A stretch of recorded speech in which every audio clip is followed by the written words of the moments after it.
नमस्कार. मी प्रल्हाद कचरे. आपण पाहत आहात विधी साक्षरता.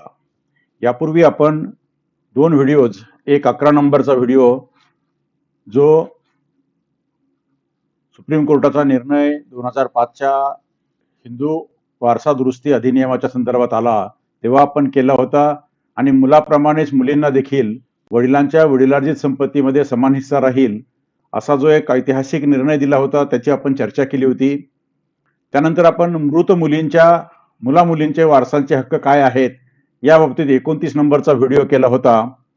आज पुन्हा त्याच विषयावरती आपण व्हिडिओ करतो, कारण यापूर्वी आपण 2005ला जेव्हा कायदा आला, 9 सप्टेंबर 2005ला प्रत्यक्षात कायदा लागू झाला. त्याच्यानंतर पहिली केस झाली ती प्रकाश वर्सेस कुलवती म्हणून केस झाली. तिचा काहीसा अर्थ लावण्याचा प्रयत्न झाला. धनांबा वर्सेस सुमन सुरपूर अँड अदर्स अशी एक केस झाली. आणखी 2018 मध्ये त्या कायद्याचा अर्थ लावण्याचा प्रयत्न झाला. नंतर Mangammal @Tulsi and others versus BT Raju अशी एक 2018ची केस आहे. तिच्यातही अर्थ लावण्याचा प्रयत्न झाला, पण परस्पर विरोधी असे सूर त्यात येत होते. शेवटी एक ऐतिहासिक केस लँडमार्क जजमेंट डिव्हिजन बेंचनं दिलं सुप्रीम कोर्टाच्या. विनीता शर्मा वर्सेस राकेश शर्मा 11 ऑगस्ट 2020ला हा निर्णय आला, आणि हिंदू सक्सेशन अमेंडमेंट ऍक्ट 2005 आणि त्याचा कसा अर्थ लावायचा या गोष्टी एकदम सेटल झाल्या. आता ह्या गोष्टी अत्यंत सेटल्ड आहेत.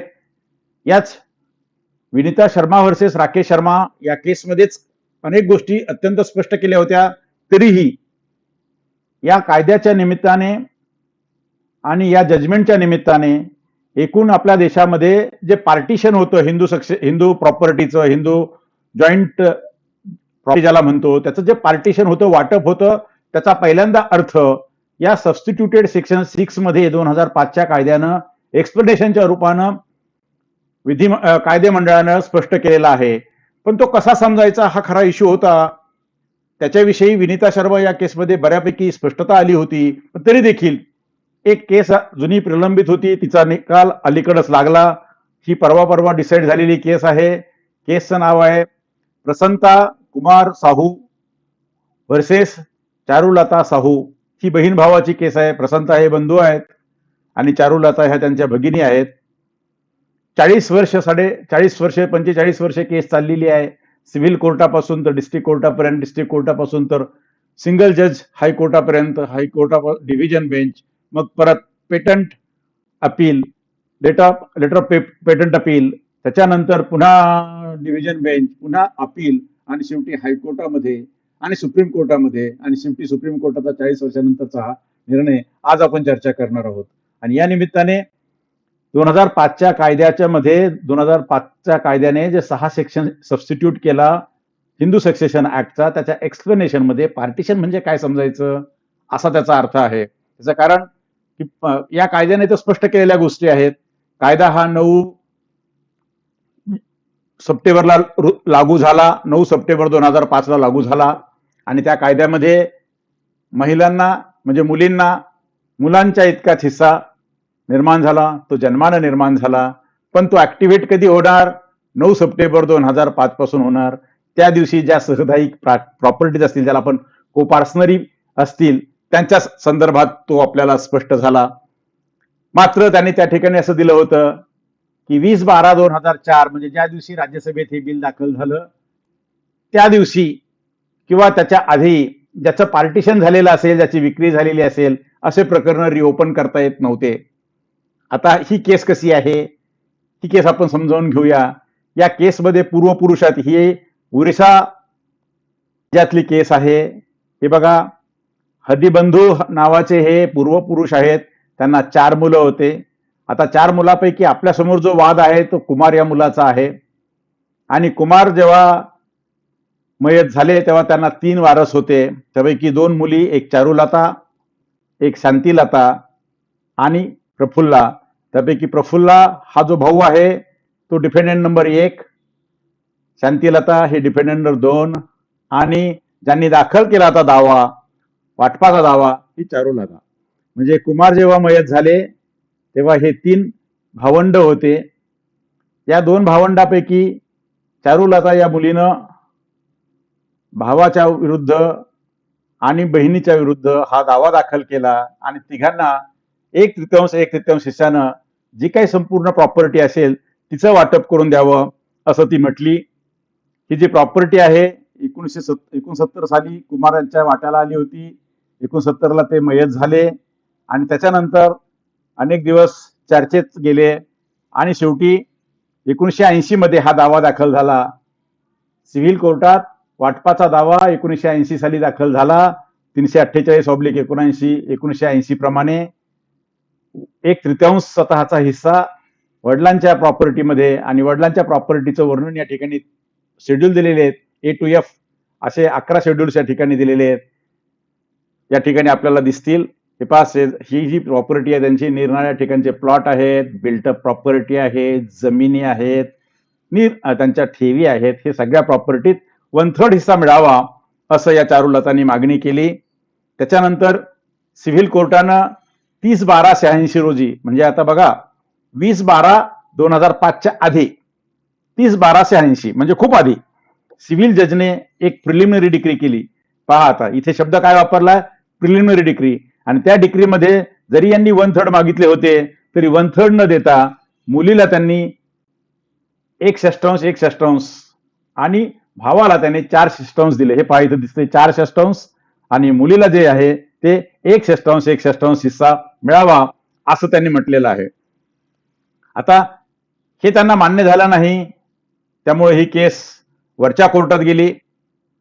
जेव्हा वरच्या कोर्टात गेली तेव्हा वरच्या कोर्टात गेल्यानंतर तिथेही मिटलं नाही. शेवटी ती हायकोर्टात गेली आणि हायकोर्टात जेव्हा गेली दरम्यानच्या काळामध्ये हे जे 2 भाऊ होते, बहीण भाऊ होते, ही जी बहीण होती शांतीलता, हिनं स्वतःचा जो 1/6 नावाचा हिस्सा होता तो एक कॉम्प्रोमाइज डीड केला आणि या कॉम्प्रोमाइज डीडनं भावाला म्हणजे डिफेंडंट नंबर 1 ला दिला आणि त्याचे 50,000 रुपये त्यांच्याकडनं घेतले. म्हणजे पहा आता यांना 1/6, याला 4/4 होते आणि याला पण 1/6 होते. हे 1/6 तिकडे गेल्यामुळे 5/6 म्हणजे 5/6 हिस्सा या भावाकडे आणि 1/6 हिस्सा बहिणीकडे अशी परिस्थिती राहिली होती. आणि हिचं म्हणणं होतं की असं कुठलंही कॉम्प्रोमाइज होऊ शकत नाही. कुठलीही फॅमिली सेटलमेंट ही सर्वांच्या सह्या असल्याशिवाय आणि सर्वांची संमती असल्याशिवाय होऊ शकत नाही.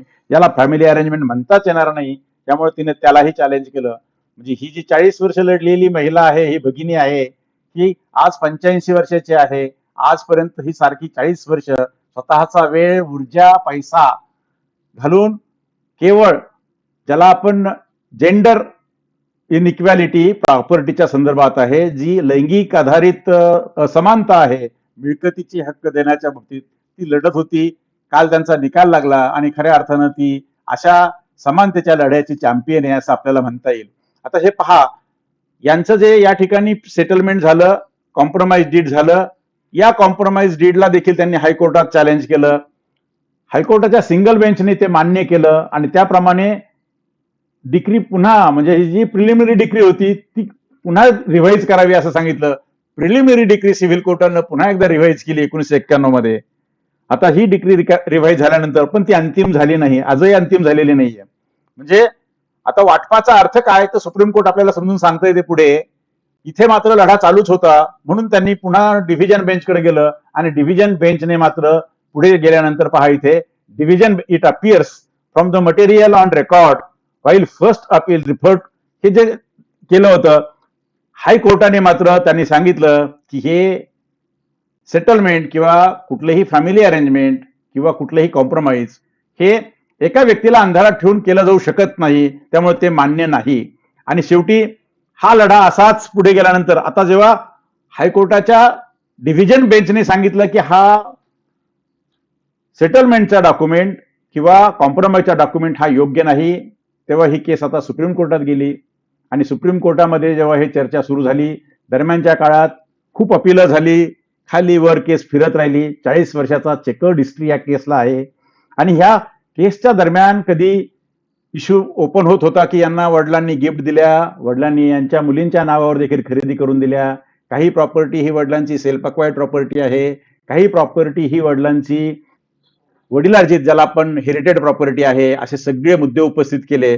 फायनली सुप्रीम कोर्टात गेल्यानंतर सुप्रीम कोर्ट असं म्हणतात, आमचं फायनल कन्क्लुजन काय आहे, we may draw our final conclusion as under the preliminary decree drawn by the trial court as affirmed by the high court is modified to the extent that daughters are entitled to 1/3. जिथे एक षष्ठांश दिला होता तिथे त्यांनी आता 1/3 दिला. Are share in all properties scheduled in the plaint वगैरे वगैरे. The trial court shall modify decree accordingly. म्हणजे आता खालचं जे कोर्ट आहे त्यांना सांगितलं की आता 1/3 प्रमाणे तिघी म्हणजे एक भाऊ आणि 2 बहिणी ह्या तिघांनाही सारखा हिस्सा त्या सगळ्या प्रॉपर्टी मधला, मग सेल्फ अक्वायर्ड असोत की त्या अँसेस्ट्रल असोत, त्यातला दिला पाहिजे. We have held that settlement between original dependent number 1 म्हणजे भाऊ आणि 2 म्हणजे ती दुसरी बहीण respectively was not in accordance with law. तो कायद्याप्रमाणे नव्हता, कारण त्याला याची संमती नव्हती आणि तो सर्वसंमत नव्हता. The appellants herein will not be entitle to share on the original. म्हणजे त्याच्या आधारावरती कोणतंही वाटप जर झालं असेल किंवा त्यांनी जे काही रिलीज डीड वगैरे करून दिला, रिलीज डीड हा प्रकार खरा तर रिलीज डीड ज्याला आपण हक्क सोडपत्रक म्हणतो, हा खरा अत्यंत चुकीचा आणि आता बोगस प्रकार आहे. त्याच्यावरती या ठिकाणी देखील प्रकार लिहिलेला आहे. अनेक ठिकाणी अनेक चर्चा केल्या जातात, पण तो जर का डोळसपणे आणि कायद्याच्या परिभाषेमध्ये कायद्याच्या चौकटीत केला नाही तर हक्कांशी खऱ्या अर्थानं तो खेळ ठरतो. तेव्हा त्या हक्कसोड पत्रकाच्या हा जो प्रकार होता हाही हक्कसोड पत्रकाचाच प्रकार होता असं या ठिकाणी दिसतं आहे. The appellant shall be entitle to only 1/3 share in the suit properties. ज्यांनी हे सुप्रीम कोर्टामध्ये अपील केलं होतं त्यांच्या बाबतीत लिहिलं की त्यांना 1/3 हक्क आहे. आता खरं तर ते भाऊ पण मयत झालेत, त्यांच्या मुलांच्या मार्फत हे चालवलं जातं. दुसरी बहीण आहे ती पण मयत झालेली आहे, तिच्या मुलांमार्फत किंवा तिचे जे वारस असतील लिगल त्यांच्यामार्फत. Since the dependant number 1 was appointed as receiver, शेवटी थोरल्या भावाला प्रॉपर्टीचं रिसिव्हर नेमलं होतं. Appellant shall now furnish accounts before the trial court. त्यांनी आता ट्रायल कोर्टाच्या पुढे सर्व हिशेब द्यावेत. With the aforesaid clarifications both the appeals fail. त्यांनी केलेले दोन्ही अपील त्यांनी आता या ठिकाणी रिजेक्ट केलेले आहेत, डिसमिस केलेले आहेत. This litigation by now is almost 4 decades old. 4 दशकांचं म्हणजे 40 वर्षापेक्षा जास्त ही केस जुनी आहे. द ओरिजिनल प्लेंटिफ म्हणजे चारुलता दिदी जे आहेत त्या आता 85 वर्षाच्या आहेत. In such circumstances the trial court shall draw the final decree within A period of 3 months. आता सुप्रीम कोर्टाकडून असं आलं की पुन्हा वर्षानुवर्ष ट्रायल कोर्टामध्ये पडून राहतं. मात्र या ठिकाणी त्यांनी 3 महिन्याची आता मुदत दिलेली आहे. लेट अस होप की पुढच्या 3 महिन्यामध्ये आता त्यांना सर्टिफाईड कॉपी मिळाली की 3 महिन्यामध्ये त्यांना त्यांचं वाटप होईल. हा निकाल आहे पहा, 29 मार्च 2023 म्हणजे अगदी अलीकडचा मागच्या महिन्यातला हा निकाल आहे. सुंदर असा निकाल आहे. आणि 2005चा कायदा आल्यानंतर जे महत्वाचे 4 निकाल आपण पाहिले होते त्याच्या लाईन मधला हा 5वा निकाल आहे. फक्त याचं वैशिष्ट्य हाच की या सेक्शन 6 मध्ये जी अमेंडमेंट झाली, सेक्शन 6 पूर्वीचा होता तो पूर्णपणे बदलला आणि त्याच्यामध्ये जी अमेंडमेंट झाली त्याच्यामध्ये प्रॉपर्टी पार्टिशन म्हणजे काय त्याचं स्पष्टीकरण दिलेलं आहे आणि ते स्पष्टीकरण अत्यंत महत्वाचं आहे. ते स्पष्टीकरण समजून घेण्यासाठी हा निकाल महत्वाचा आहे. त्याच्यात पहा, त्या स्पष्टीकरणामध्ये दिलेलं आहे, आपण या ठिकाणी पाहू, फॉर द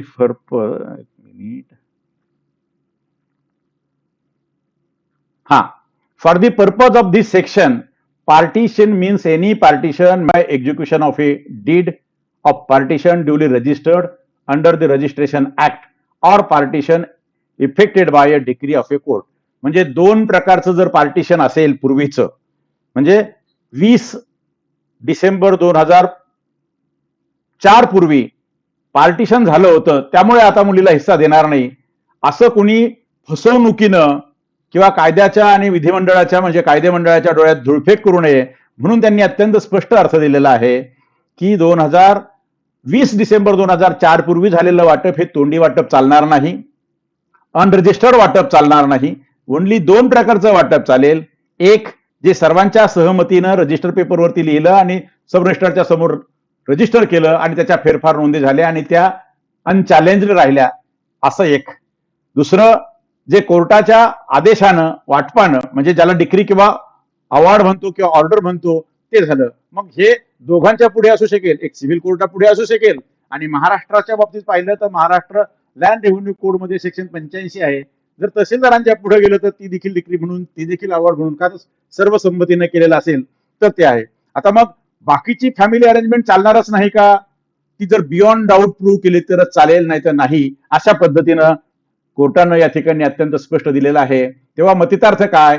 या कलम 6 मध्ये जी दुरुस्ती केली त्या दुरुस्तीप्रमाणे आता मुलींना, मुलांच्या इतकाच बाय बर्थ, म्हणजे daughters of a coparcener shall by birth become the coparcener in her own right in the same manner as the सन.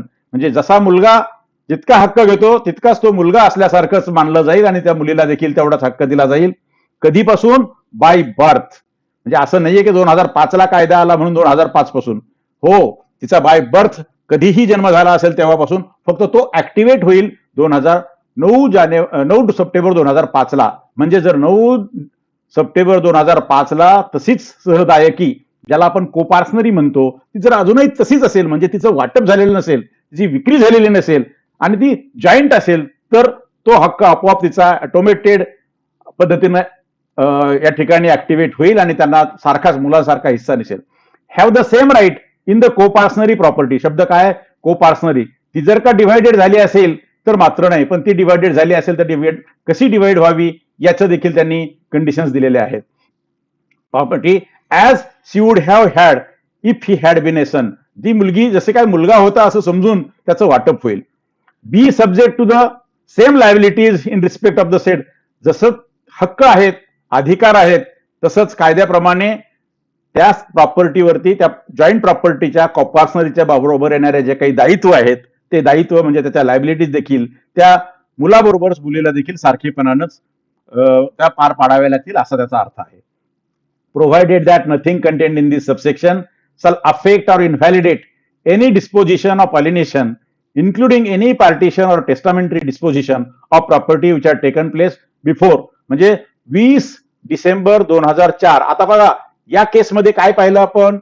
चारुलताच्या केसमध्ये आपण असं पाहिलं की 1980 साली दावा दाखल झाला होता, 86 साली प्रिलिमिनरी डिक्री झाली होती, त्याच्यानंतर 91 साली त्या डिक्रीचं रिव्हिजन झालं होतं, म्हणजे तिला 1/6 हिस्सा दिला होता, म्हणजे ते पार्टिशन झालं असं मानायचं का? कोर्ट म्हणतं नाही.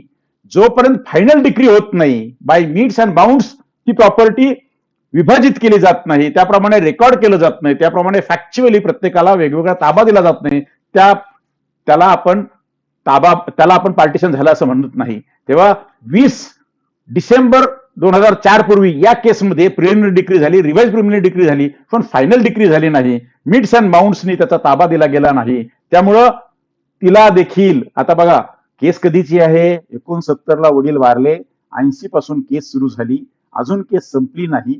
आणि दरम्यानच्या काळामध्ये मात्र काय झालं? दरम्यानच्या काळामध्ये कायदा बदलला. 56चा जो कायदा होता की त्याच्यामध्ये मुलींना कोपार्सनरीचे हक्क नव्हते, फक्त वडिलांच्या हिस्स्यामध्ये तिला तो जो काही मुलाला पहिला जो अर्धा हिस्सा मुलाला निघून गेला आणि वडिलांचा अर्धा हिस्सा होता त्यातला 1/3, म्हणजे तो फॅक्च्युअली 1/6 येतो, तोच तिला मिळाला, असं पूर्वीच्या कोर्टाने केलं. पूर्वीच्या कायद्याप्रमाणे कोर्टाने केलेलं अगदी बरोबर होतं. पण दरम्यानच्या काळात 2005चा कायदा म्हणजे अमेंडमेंट आली. या अमेंडमेंटमुळे मुलींना मुलांच्या इतकेच अगदी सारखे हक्क निर्माण झाले आणि यामुळे आता ते अंतिम करताना हे बदलावं लागेल, हे सुप्रीम कोर्टाने त्यांना सांगितलं. म्हणून असे देशभरातल्या सिव्हिल कोर्ट, देशभरातल्या हायकोर्टामध्ये, देशभरातल्या डिस्ट्रिक्ट कोर्टामध्ये आणि देशभरातल्या निरनिराळ्या डिव्हिजन बेंच पुढे असे जे काही खटले चालू असतील की जे फक्त प्रिलिमिनरी डिक्री झाली असतील किंवा रिव्हाइज प्रिलिमिनरी डिक्री झाली असेल, पण ज्याचे अजूनही अंतिम डिक्री झाली नसेल, अंतिम फायनल अवॉर्ड झाला नसेल, फायनल डिक्री झाली नसेल, अशा सर्वच केसेसना हा कायदा आता लागू आहे. हे अत्यंत सुप्रीम कोर्टानं नव्यानं, म्हणजे आतापर्यंत हे 5वं जजमेंट एवढ्यासाठी महत्वाचं आहे, 2005च्या अमेंडमेंटचा अर्थ लावताना 4 जजमेंट्स आणि हायकोर्टाचे असंख्य जजमेंट्स आलेले आहेत. शेवटच्या जजमेंटमध्ये आपण पाहिलं की त्या जजमेंटमध्ये खऱ्यानं अर्थ लावायचा प्रयत्न जास्तीचा झाला आणि आता हा 5वा आहे की त्यातलेच पॅरे उचलून या कायद्यामध्ये अधिक स्पष्टता आणण्याचा प्रयत्न सुप्रीम कोर्टाने केलेला आहे. तेव्हा हे जे आहे, हा कायदा अधिक स्पष्टता यावी म्हणून आता आलेलं जजमेंट या ठिकाणी आपण जोडलेलं आहे. ज्यांना ज्यांना इच्छा असेल त्यांनी हे जजमेंट्स घ्यावं, वाचावं. यासाठी सर्वात म्हणून मुद्दाम हा जो हिंदू सक्सेशन ऍक्ट 2005 ची अमेंडमेंट हे जेव्हा राज्यसभेत बिल आलं त्याच्यानंतर लोकसभेत गेलं ते पार्लमेंटच्या स्टँडिंग कमिटीकडे पाठवण्यात आलं. त्या स्टँडिंग कमिटीने दिलेला रिपोर्ट त्याच्या आधी अशी दुरुस्ती करावी म्हणून 174व्या लॉ कमिशनच्या रिपोर्टमध्ये हे आलं होतं म्हणून त्या रिपोर्टची कॉपी.